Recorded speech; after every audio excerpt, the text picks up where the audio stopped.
Baik pemirsa, kita kembali lagi di Selamat Pagi Bengkulu. Dan tadi sudah Reza janjikan ya bahwa pagi hari ini di Selamat Pagi Bengkulu akan kita hadirkan bintang tamu yang luar biasa ya terkait COVID-19 sekarang nih. Semua sekolah, semua universitas dan juga semua aktivitas yang ada di pemerintahan provinsi maupun kota ini semuanya diliburkan ya. Minimal ada pergantian shift antara pegawai yang bekerja di kantor tersebut. Dan tentunya ini juga membuat mahasiswa ataupun para pelajar ini harus melakukan sekolah online ataupun daring ya, dengan menggunakan koneksi internet pastinya dengan seluruh teman-teman dan juga gurunya sebagai tim pengajar. Dan ini merubah ya sistem pendidikan yang ada di Provinsi Bengkulu maupun yang ada di dunia ya, karena semuanya serba online, tugasnya online, kemudian juga sistem pengajarannya juga online, bahkan seminar pun online, skripsi pun sidangnya juga online. Dan nanti kita akan ngobrol-ngobrol langsung dengan Rektor Universitas Hazairin Bengkulu. Selamat pagi, Prof. Pagi, Mbak Reza. Selamat pagi. Warahmatullahi wabarakatuh. Waalaikumsalam warahmatullahi wabarakatuh. Sudah hadir di studio Selamat Pagi Bengkulu. Ini Dr. Insinyur Yulfi Perius MSc ya. Beliau merupakan Rektor Universitas Hazairin Bengkulu dan terpilih kembali. Selamat sekali lagi. Terima kasih, Mbak. Alhamdulillah ya. Masih sehat Pak ya? Alhamdulillah sehat. Sehat ya. Nah, di tengah pandemi ini ya, yang pastinya universitas ini meliburkan ya para mahasiswanya untuk tidak masuk ke kampus dan juga melakukan kuliah secara online. Nah, untuk di Universitas Hazairin sendiri ini sudah berapa lama dilakukan peliburan dari mahasiswanya, Pak? Oke, baik, terima kasih, Mbak. Jadi sebenarnya di Unias itu sendiri kalau bicara kuliah online, e-learning, kita tuh sebelum COVID sudah melaksanakan. Nah, jadi cuman belum semua mata kuliah. Nah, kemudian setelah ada wabah COVID ini, kemudian kita sudah meliburkan sejak tanggal 18 Maret sampai 17 April. Nah, kemarin kita juga sudah mengevaluasi kembali. Nah, mungkin ini akan kita perpanjang sampai tanggal 29 Mei nanti 29 Mei. Kita terus mengamati perkembangan situasi dan terus kita akan evaluasi terus. Oke, baik. Jadi memang sebelumnya Unihas ini ya merupakan salah satu universitas swasta terbaik di Bengkulu ya, juga sudah melakukan yang namanya e-learning ya Pak ya. Berarti mahasiswanya ini sebelumnya sudah terbiasa nih dengan adanya kuliah online ataupun daring. Nah, untuk kuliah online sendiri ini seperti apa sih Pak sistemnya? Mungkin pemirsa yang di rumah nih agak kurang paham nih, ini gimana sih mahasiswa pada kuliah online, semuanya pelajari kuliah online. Ini kalau dari Universitas Hazairin sendiri memperlakukan kuliah online-nya seperti apa Pak? Jadi kami ada namanya sistem SPADA ya, sistem perkuliahan dalam jaringan gitu ya. Kita lakukan. Kita juga udah punya studio sendiri loh dalam membuat kuliah sendiri. Sistem daring ini yang selama ini kita lakukan. Nah, namun karena ada bencana COVID ini, jadi kita juga tidak fleksibel saja. Nah, fleksibel artinya ada yang ikut SPADA silakan, para kawan-kawan dosen yang ikut melalui WhatsApp silakan, melalui Line silakan. Pokoknya berbagai media sosial silakan dimanfaatkan. Yang penting materi itu tersampaikan kepada mahasiswa dan mahasiswa jangan sampai dirugikan dalam materi perkuliahannya. Oke, baik. Nah, untuk kurikulum sendiri Pak, ini apakah di tengah pandemi ini sendiri mata pelajarannya ada yang dikurangi kah, ataukah ada tugasnya yang dikurangi kah, atau berjalan seperti biasa secara online atau seperti apa? Kalau kurikulum itu kita tidak mengurangi, jadi tetap berjalan seperti biasa, seperti online. Cuman kebanyakan anak-anak kan sudah stay-nya di rumah. Jadi makanya di sistem SPADA kami itu ada forum komunikasi dan forum diskusinya. Jadi anak-anak, karena justru dosennya yang bertugasnya, karena anak-anak sebentar mau komunikasi, diskusi, itu dosennya stay terus gitu. Oke, gitu, jadi tetap berlangsung ya untuk diskusi dan ya. juga pembelajarannya ya Pak ya. Jadi tidak ada mengurangi satu mata pelajaran pun ataupun kurikulumnya ya Pak ya, tidak ada mempengaruhi ya Pak ya dengan adanya pandemi ini. Nah Pak, untuk di Bengkulu sendiri ini kan sekarang sudah menambah 2 pasien positif ya Pak ya. Dari menurut Bapak sendiri seperti apa sih Pak kondisi Bengkulu yang saat ini sudah memiliki terdata ada 4 ya, 1 meninggal ya, dan juga 3 positif ya Pak ya. Seperti apa Bapak melihatnya? Ya kan kalau Bengkulu ya, kita bicara Bengkulu dulu awalnya kita kan sudah zona hijau ya, kemudian kita menjadi zona merah. Sebenarnya kan apa yang dilakukan oleh pemerintah sudah cukup luar biasa ya, baik provinsi, kabupaten, kota itu sudah cukup luar biasa. Sekarang kan bagaimana untuk itu kembali kepada kesadaran individualnya. Ya.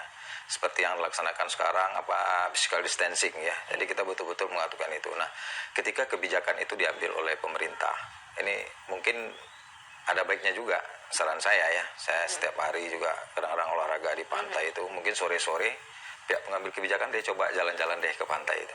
Masih banyak nggak masyarakat kita yang berkumpul di sana atau anak muda. Nah, berikan saja edukasi di sana seperti apa. Dan saya yakin juga, kalau seandainya di situ kan banyak juga orang yang jualannya gitu. Sehingga apa yang sudah direncanakan oleh pemerintah saat ini ya, oleh terutama provinsi dan kota, kalau memang ada bantuan untuk masyarakat, segeralah diluncurkan saja bantuan itu. Dan untuk bantuan APD bagi tenaga medis juga segera kita inikan saja.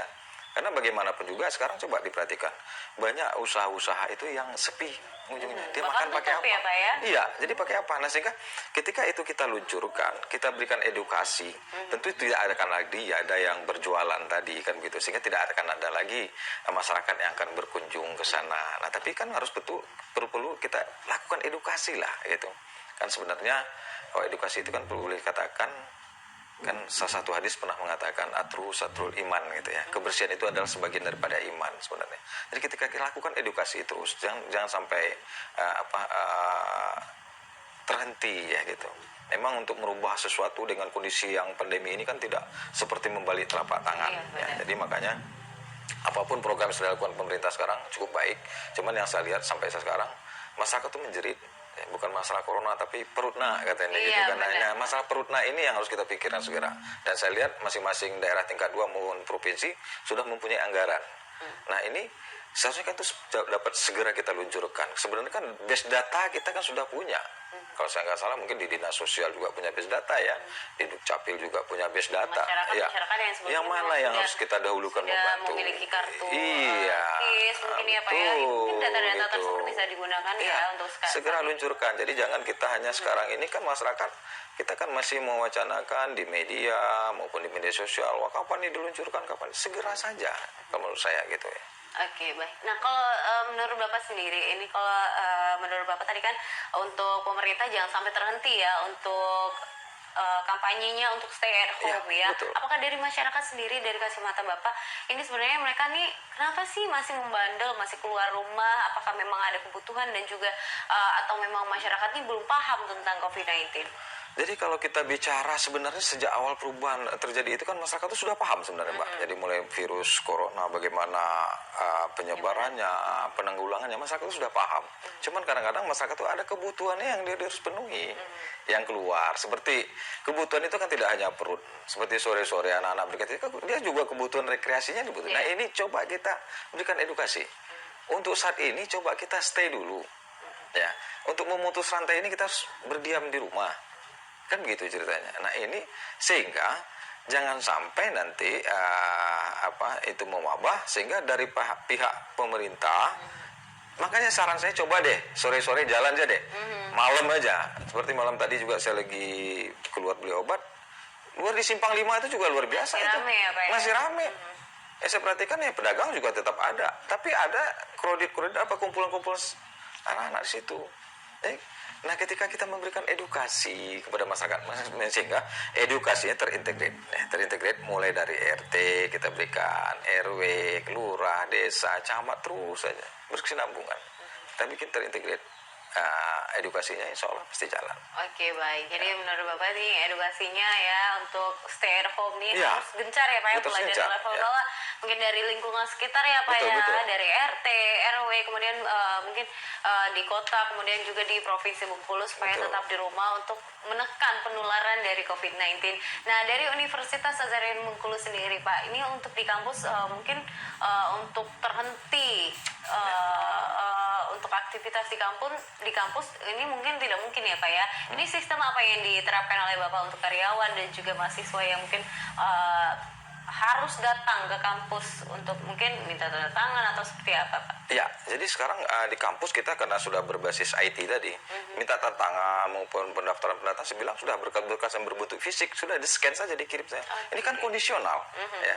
Ini kan kondisional, di-scan dikirimkan. Nah, kadang-kadang memang agak proses. Nah, proses itu apa? Kan tergantung juga pada signal yang ada kan gitu. Kadang-kadang anak-anak kita mungkin ada yang udah pulang ke kampung halaman dulu kan ya, sehingga ketika dia pulang, ini juga harus meminta perhatian dan empati semua pihak sebenarnya ya, baik mahasiswa maupun dosen maupun pengelola ini betul-betul mempunyai empati yang luar biasa terhadap kondisi ini, karena ini sudah merupakan pandemi ya. Nah, ini udah luar biasa. Jadi kalau kita tidak betul-betul cegah, ini kan terjadi. Apalagi ya, Unias itu kan kampusnya di jantung kota. Iya benar. Tempat lalu lintas publik rame. Nah ini seperti ada suatu kegiatan di kampus, Mbak. Karena kita bekerja sama dengan pihak lain lah. Saya sempat tutup. Orangnya protes. Saya bilang oke, kita siap buka, tapi jam sekian. Tapi tolong disiapkan. Seperti apa, hand sanitizer, segala macam disiapkan. Saya bilang, kok enggak kita tutup. Karena tuh akses lalu lintas luar biasa. Itu kita tutup kepada pengelola yang kita kerjasamakan, diprotes kepada pengelola lapor kepada saya. Silakan dibuka, tapi jamnya dibatasi. Siapkan semua alat tentang pencegahan ini ya, seperti hand sanitizer. Ya, kemudian jika perlu ada tisu di dalam itu ya. Itu siapkan, silakan dibuka. Kalau tidak ya sudah kita tutup saja. Memang dalam hal ini kita harus tegas di situ.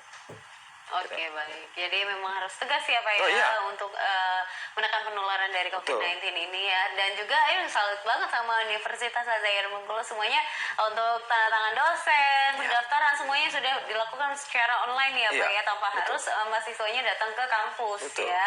Dan juga ini salah satu contoh juga untuk sekolah-sekolah lain, universitas lain untuk bisa melakukan pendaftaran ataupun hal-hal lainnya yang berkaitan dengan kampus di tengah pandemi ini untuk dilakukan secara online ya Pak ya. Nanti kita akan ngobrol-ngobrol lagi ya di Selamat Pagi Bengkulu bersama Rektor Universitas Al-Azhar Bengkulu setelah jeda pariwara berikut ini. Tetap bersama kami.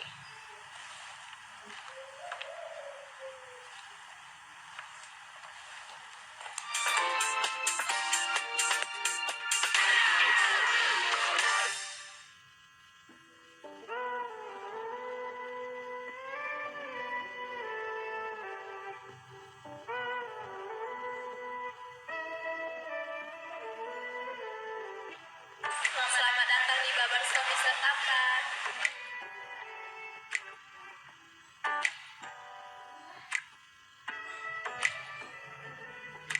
Untuk kamu ingin tampil beda dan hits bersama Barbershop Mr. Tampan, pangkas rambut pria, wanita, anak-anak, dan dewasa. Kami siap melayani creambath, facial, dan semir. Ciptakan perawatan gaya dan kerapian bersama kami.